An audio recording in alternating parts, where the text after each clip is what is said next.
आपने पूछा अक्सर देवबंदी वहाबी उलमा सिलसिले चिश्तिया कादरिया नक्शबंदिया से होते हैं, तो क्या इनके यहां पीरी मुरीदी का सिलसिला नहीं है? असल में मसला यह है कि मौलाना रूम ने इसका तर्जुमा किया है, आप इसी से समझ जाइए।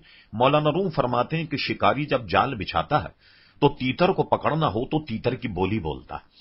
तीतर समझता है कि यह भी तीतर, जब आन कर बैठ जाए तो जब जाल खींचता है तो पता लगता है कि तीतर नहीं बल्कि तीतर बाज। इसी तरह बटेर को पकड़ना हो तो जाल बिछाकर शिकारी बटेर की बोली निकालता। बटेर यह समझता है कि बटेर है, इसलिए वो आ जाता है, और जब जाल खींचता है तो पता लगता है बटेर नहीं बल्कि बटेर बाज। इसलिए देवबंदी वहाबी उलमा ने चिश्तिया कादरिया नक्शबंदिया के लिबादे ओढ़े हुए हैं। डॉक्टर इकबाल ने इसका खूब तर्जुमा किया। डॉक्टर इकबाल कहता था, लिबास खिजर में यहां सैकड़ों रहजन भी फिरते हैं, अगर जीने की ख्वाहिश है तो कुछ पहचान पैदा कर, तो इन लोगों से बचना बहुत जरूरी है। पूछा, गौसे आजम की कश्ती फिराने वाले वाकई की सही हकीकत क्या?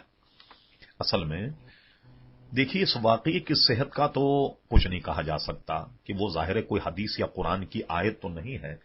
मसला हम इस पर गुफ्तगू करते हैं कि वाकई अगर कोई कश्ती डूब जाए तो उसको गौसे आजम तिरा सकती है नहीं, तो हम इस हकीकत पर हम नजर डालते हैं कि अल्लाह तबारक व तआला जब कोई कमाल अपने नबी के हाथ से दिखाए तो उसको मौजजा कहते हैं।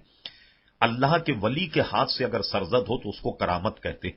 इसी तरीके से मुहक्किकीन ये लिखते हैं, जैसे कि दाता गंजबख्श अली हजवेरी ने तो कशफुल माजूम में पूरा बाब बांधा कि मौजजा क्या है, करामत क्या है। दाता गंजबख्श अली हजवेरी इसकी तारीफ में लिखते हैं कि किसी उम्मती की करामत जो है वो उसके नबी का मौजजा होगा। यानी गौसे आजम ने अगर कोई कश्ती को तिरा दिया और लौटा लिया डूबी हुई कश्ती को, ये गौसे आजम की तो करामत होगी, और गौसे आजम और हमारे जो नबी हैं सल्लल्लाहु अलैहि वसल्लम, ये उनका मौजजा होगा।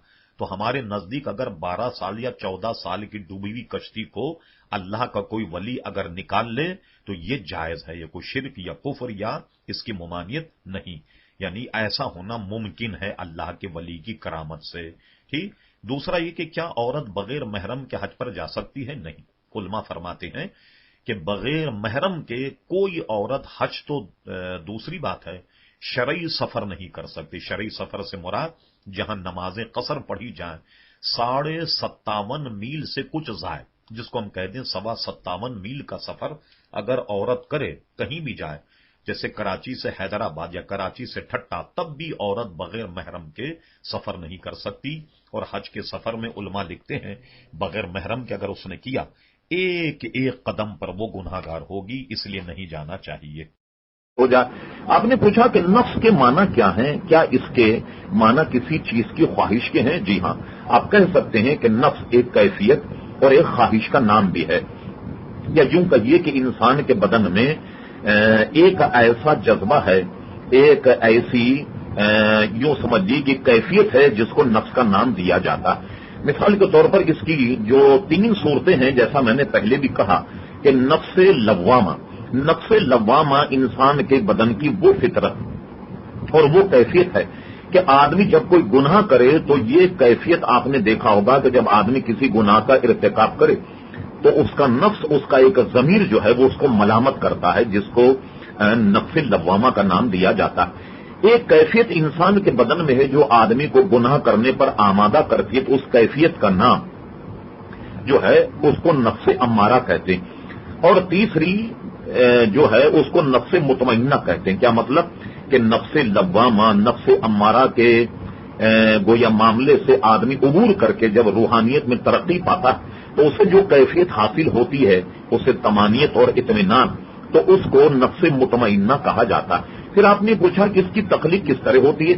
जाहिर है कि ये इंसान के अंदर की कैफियत है, तो लिहाजा जब इंसान तख्लीक पाता है तो ये चीज भी उसमें तख्लीक पाती।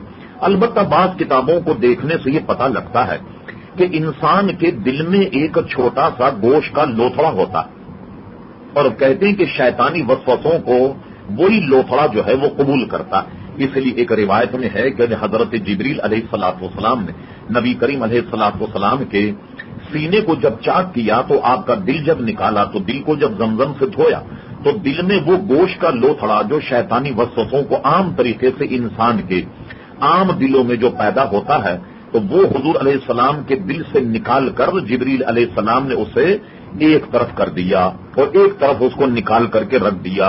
تو یہ کہا جاتا ہے کہ یہ گوشت کا ایک ایسا لوتھڑا ہوتا ہے جو تخلیق کے اعتبار سے انسان کے دل کے ساتھ پیدا ہوتا ہے اور یہ شیطان کے وسوسے قبول کرنے کا ایک منبع ہے.